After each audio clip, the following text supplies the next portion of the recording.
All right, let me shift gears into government-run healthcare. They're ruling on it right now. It may have already happened.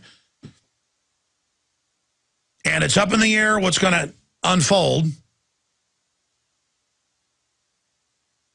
Supreme Court decision on healthcare. Again, they're announcing that it's officially will be today now.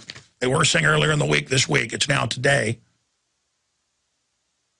And it's also reported that it will not be announced until late June because they have to write the decision. Well, if they do not strike the whole thing down, we are in deep trouble because the whole thing has to be struck down. And the fact that Obama argued that through his lawyers, White House lawyers, that yes, we can also give waivers to whoever we want, that is even more tyrannical. And I've already talked a lot about that. It's just unprecedented to not only have a government mandate on health care written by the insurance companies, it allows the insurance companies and banks that own them to set policy through federal computer systems that will tell doctors and nurses the procedures they can do, just like the VA. Taking that power out of the doctor that knows best at that point what procedure needs to be taken care of. And it cuts off the money at certain ages. And Biden wrote in his book, we're not going to give grandma eye surgery after 65. And you're not going to get heart surgery. You just need to go home and die. This is their plan. This is what they're planning. And the rationing of health care is what goes on in Canada and in England and in Europe and in Cuba. Everywhere they've got this is for eugenics. This is so the eugenicist can decide, and so healthcare isn't a free market thing. Healthcare should be completely deregulated, buyer beware, and you go and get whatever you do research and decide, and people will quickly discover who's got the best systems, and that will accelerate medicine. But no, it's big pharma, which are all eugenicists on record, who had the regulations written, were Bayer for 11 years.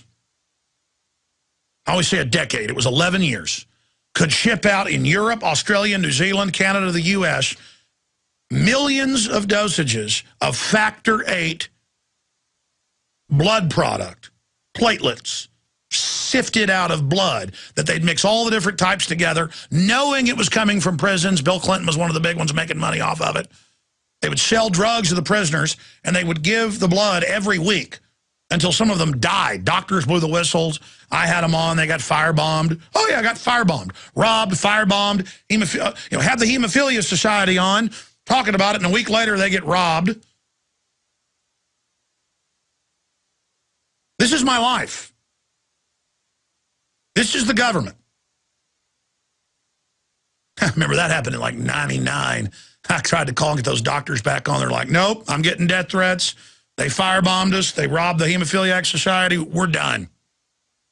I gave it to Congress. I gave it to the states. Nobody did anything. I'm done. That was a doctor who was working in the prisons. And they knowingly shipped it out to millions of people. Well, it was millions of dosages. It was hundreds of thousands of people. Factor VIII that they knew had HIV and multiple forms of hepatitis, you name it, a death warrant, murder. And it came out that Bayer knew and said, ship it. They didn't just do that because they wanted the money. Do you know about Bayer Pharmaceutical? Do you know about their history? You might want to go look into them. Nazis? Yeah. Bayer. And where did they learn everything they knew? Oh, England, the eugenicist. It's all the eugenicist. And that's why yesterday, whenever one of my IT people, one of 6, great crew member, was called in by the FBI because a year ago he did some websites for the biggest bar owners in town who've been arrested. Government claims they're involved in narcotics and stuff. And they call him in, and I said, you do whatever you want, but if they bring me up and start saying you're a criminal and trying to associate with me, look out. And sure enough, it went into that. them trying to turn him into some type of informant and telling him he's a criminal when he'd done nothing. That's why he went in there. He's like, well, I haven't done anything. I'll just go in there and talk to him. And then it turned around to me, and that's why I went on air and said, don't you dare think about trying to turn my employee into some type of informant for you and then set me up. We're looking for that. And whether or not they really are criminals, these particular FBI agents, I don't know. I've got their names. I got to look into them. All I know is you work for a Justice Department that shipped guns into Mexico that have killed thousands of people conservatively in Mexico, hundreds on this side, 6 law enforcement people, 3 Border Patrol, 3 police, last time I checked. It's always growing. That's what we know. And no one got in trouble, and the government ships the drugs in on record. And just had a piece of equipment or something go out. That was weird. I just got some feedback. So all of that is going on. And so it's like the time the FBI was calling me about some stuff on the message board, comments. And it's like, why are you bringing up the Obama deception to me? Why? I mean, you're wanting to know about somebody who made comments on the website. If you want to get those records, get a subpoena, and they did. Why are you using this as a dragnet into my life? I'm not doing anything wrong. Even though you guys are constantly passing kangaroo laws to grab as many of us in your net as you can, even with all the laws the way they are. I sat there this morning and thought, is there anything I'm doing wrong? And I'm like, no. Speeding?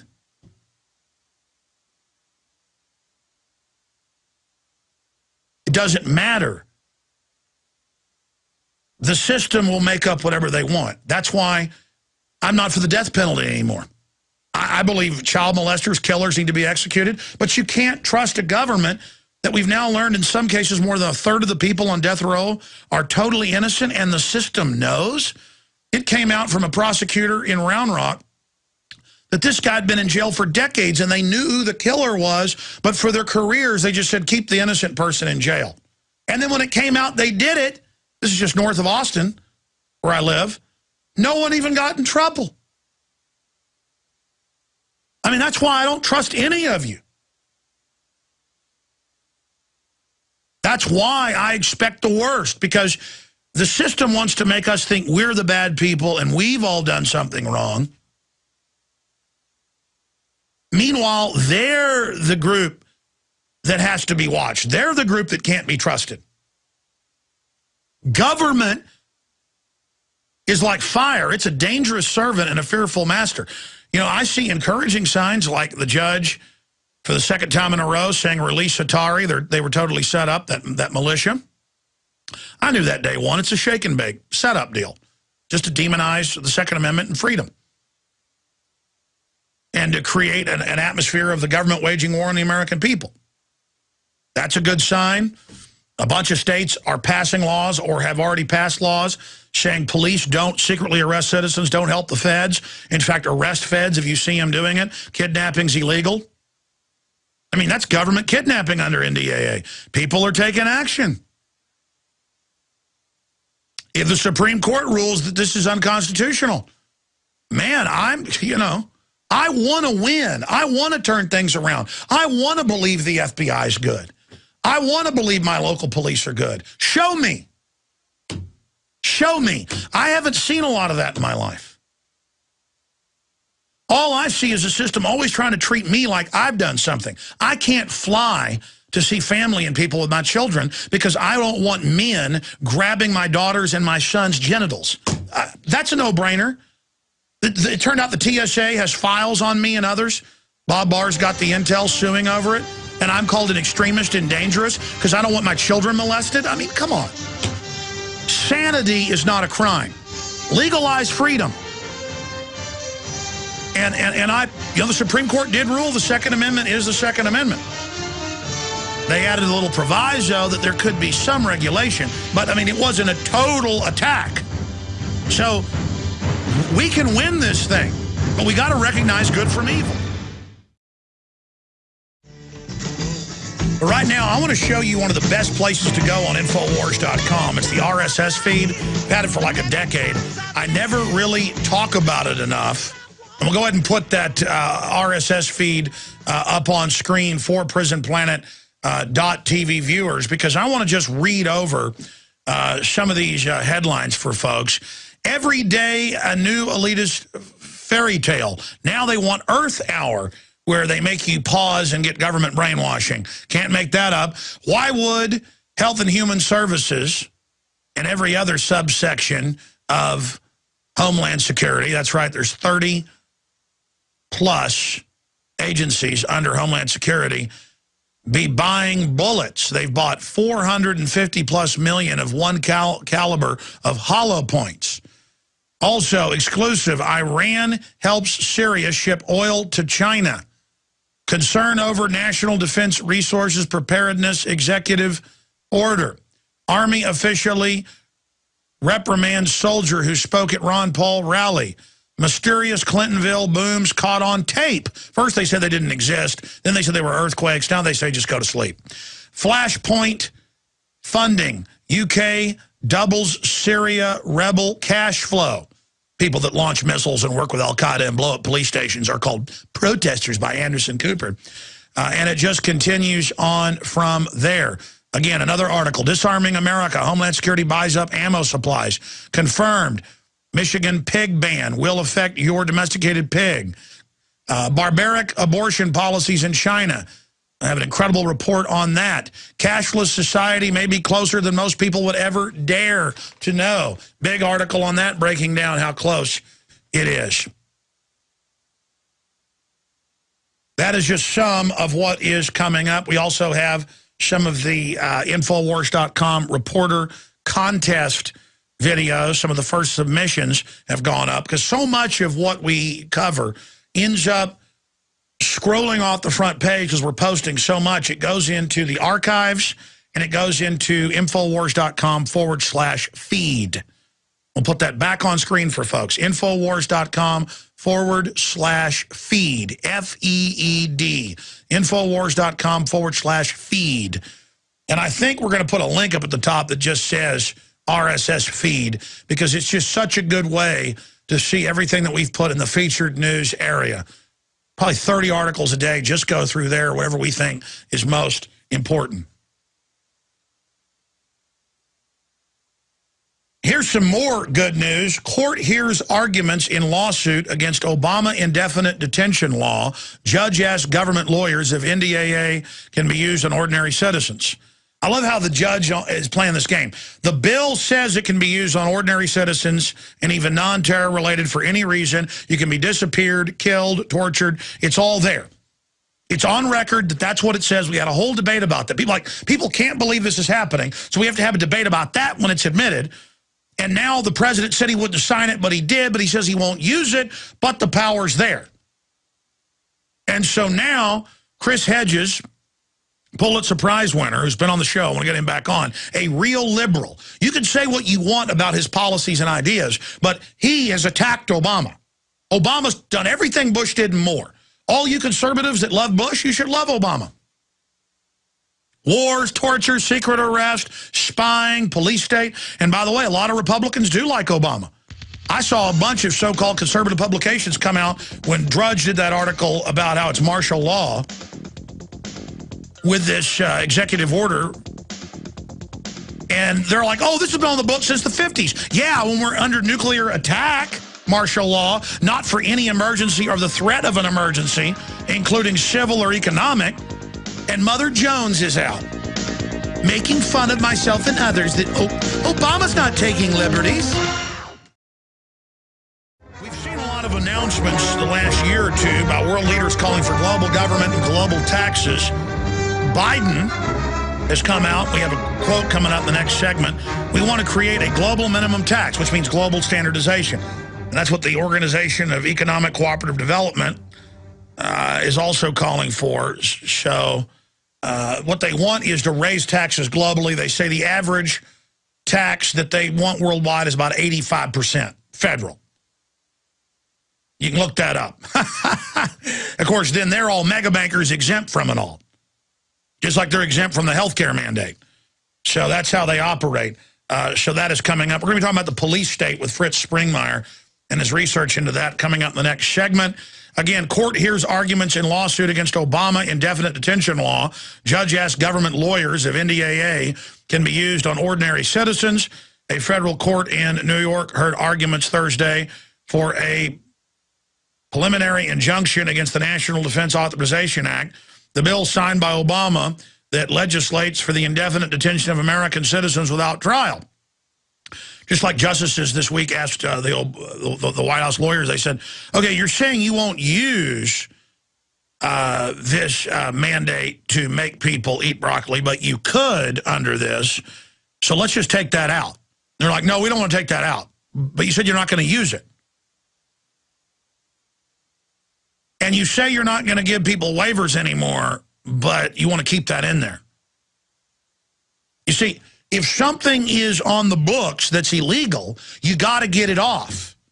Like, oh, the government wants something on the books that they can roast children, but only on blue moons and only if they wear pink napkins while they do it.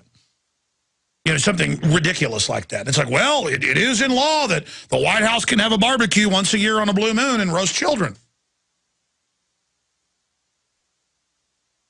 But guys, when you pull up the definition of a blue moon, there is such a thing as a blue moon. 2 full moons in 1 month. There you go. So, it's on the books. You're like, well, take that you can roast children on blue moons off the thing. We're not going to use it. We're not going to use it. We'll take it off then. Well, we might use it. That's what they said at the Supreme Court. Of course they demanded this be in there and went through all the pressure in Congress to get it. U.S. District Judge Catherine Forrest heard testimony from 7 witnesses, including MIT professor Noam Chomsky, Pentagon paper source Daniel Ellsberg, and Pulitzer Prize-winning journalist, author, and Middle East expert Chris Hedges. Hedges himself filed a class action lawsuit claiming that the indefinite detention provision of the legislation, otherwise known as the Homeland Battlefield Bill, could see him sent to Guantanamo Bay simply for doing his job. And at the very least, would have a chilling effect on the work of journalists and activists. Yeah, Obama is targeting journalists everywhere and arresting them for talking to whistleblowers that expose crime. He has the most secretive administration. He's engaged in all these crimes. He's spying without warrants on citizens. It's all admitted. It's all illegal. And then what do you get? I could spend all day on this. Mother Jones. The rights Obama martial law fail. No, President Obama is not coming to steal your house and take all the food out of your fridge. Really, there's not executive orders to confiscate hoarded food. There's not executive orders. FEMA expanding the floodplains, taking homes. There's not, government's not raising taxes and bankrupting people. The IRS isn't taking homes. And their argument is, well, there's been provisions for decades for martial law. He just is updating it. Yeah, not for nuclear attack, but for any reason, including the threat of emergency. And then Mother Jones points to WorldNet Daily whitewashing it and points to Michelle Malkin whitewashing it and says, see, even they know. No, they don't know. And I'm not attacking WorldNet Daily. The point is, they had an article saying, well, these experts say it's no big deal. You know, this has been on the books a long time. Yeah, like the Patriot Act wasn't going to be used on citizens, and now it is. Been on the books a long time. Slavery was on the books for hundreds of years. Does that make it okay? There is a sickening article that I was just mentioning in the last segment in Mother Jones saying, oh, it's been debunked. This executive order Obama signed, you know, it's been around for 60 years. He just reauthorized it. It's no big deal. Alex Jones is bad. Why, even look, Michelle Malkin is saying Jones is wrong. Michelle Malkin, I've had her on saying that she is for arresting all the Arabs and putting them in concentration camps, Muslims. That she thinks that all of that is basically reasonable and good. Well, she wrote a book called The Case for Internment. Yeah, it was reasonable to grab all those Japanese. It was reasonable to have them disappear. It was reasonable to do all that and take their property. See, what happens is you don't get told you're right when everything you talk about comes true. What happens is people just say, okay, they're spying on us without warrants. Head of the CIA says that. Okay, they're secretly arresting people. What's the big deal? You're bad. You're like, no, before you said this would never happen. Now it's happening. You know, they're telling us torture's good, secret arrest. Obama says, I'm against that secret arrest provision. I want it out. Turns out he demanded it be in, and then only he had the power. And then he said he wouldn't sign it, and of course he did sign it. It's all, and so I'm still having debates with people about, Obama didn't sign that.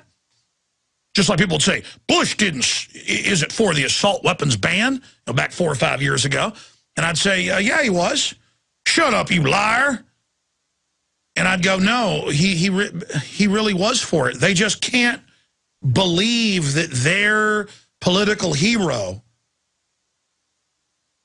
that their political rock star would be lying to them, because they're into the con game. They're into being conned. They're into being... I've seen people that have gotten involved in Ponzi schemes. I've had people, friends, and even distant family years ago who are like, yeah, this Nigerian prince wants to give me $1 million. I'm like, that's a Nigerian email scam. And they're like, no, it isn't. It's real. I just give them 5,000, I get $1 million. And I'm like, you're not gonna get your money back. It's a scam. Please let me show you. They're like, nope, you're just jealous that I've got this opportunity. And I'm like, okay. And are they ever sorry later that you were right? No. The more you're right, the worse you are. The more you're proven right, people never say, oh, wow, he was right about that. They just move on to the next thing. And that's part of this delusional garbage that's going on. But what about the NDAA? What about the Patriot Act being used against non-terror-related groups like we told you it would? What about all the secret arrests? What about arresting people for filming police? What about the TSA? What about the checkpoints everywhere now? What about the CIA involved domestically? What about the torture? What about arresting hundreds of reporters who talk to whistleblowers about government corruption? Obama has probably 5,000-fold. I mean, reporters say it's just hundreds and hundreds and hundreds and hundreds of times what Bush did, just going after reporters, going after free speech, arresting people, just everything. And real liberals, say what you want about them, but they're consistent in their ideology and expose Obama for being a fascist globalist, like Noam Chomsky, Chris Hedges, and others. They're having to sue because they could be arrested for the type of people they talk to under NDAA. And does Mother Jones come out and talk about their case? No. Mother Jones comes out and says, the rights Obama martial law fail. No, President Obama is not coming to steal your house and take all the food out of your fridge. I mean, these wartime executive orders are for work brigades, organizing the economy, taking over the economy, taking over communications, taking over food, hoarding rules. It's all there. The point is, Obama's got it out of mothballs, a nuclear attack scenario, and is firing it up and announcing FEMA Corps with high school kids. And I went and looked it up years ago before they even announced it. It was called Secure Corps, part of AmeriCorps. Same thing. Now they call it FEMA Corps. And it is warrant service, homeland security, and protecting your community, Eagle Eye programs. It's spies. I mean, I get attacked by Mother Jones a few years ago for saying that Obama wants a national draft. I have C-SPAN with Rahm Emanuel, at the time White House chief of staff. I have Obama in tapes. I mean, I've played them saying, yeah, you'll all be required to serve in high school, and then so many months, a year after that until you're 25, and it'll be basic training at military bases, but it's going to be domestic. And they'll come out and say I'm lying about that, hoping you don't go watch the video on C-SPAN. I'm sick of it.